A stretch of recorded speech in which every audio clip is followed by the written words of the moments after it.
ta kıyamata çeli, kıyamatta da behişte ta ebede çeli.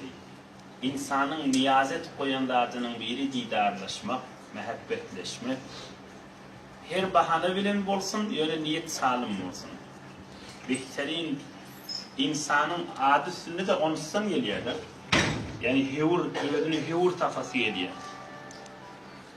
Ödünü hevur tafası geliyor. O dikkat edin, dünyada ulukan insanın asıl niyazı ne deyip bir vakit oturuşup bolupdur da beyik danışmanının ağrına. Bir ay deyiptir, sağlık deyiptir.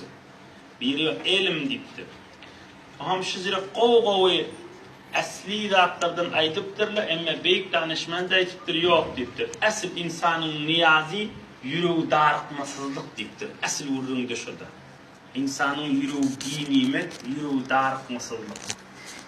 Hem dininden çürüyüm hem dünyandan çürüyüm.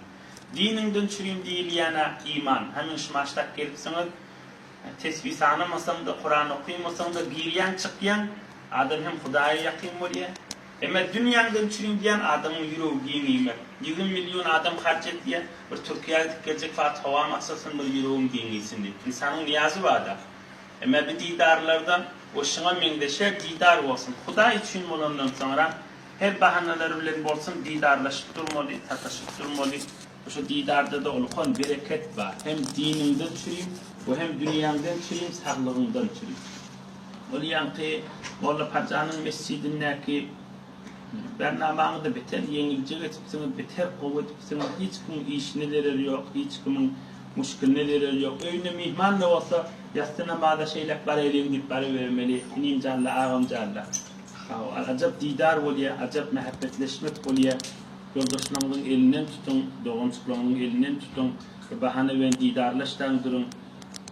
Bir adam sağ da olsa, meriz de olsa, muşkil var da olsa, yok da olsa. Yine de insanın niyazı didarlaşmakta da.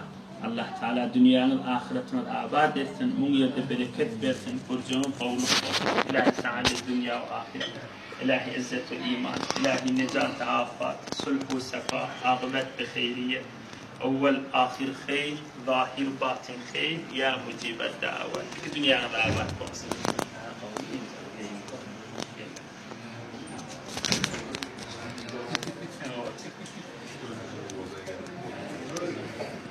Oturak waktu anak-anak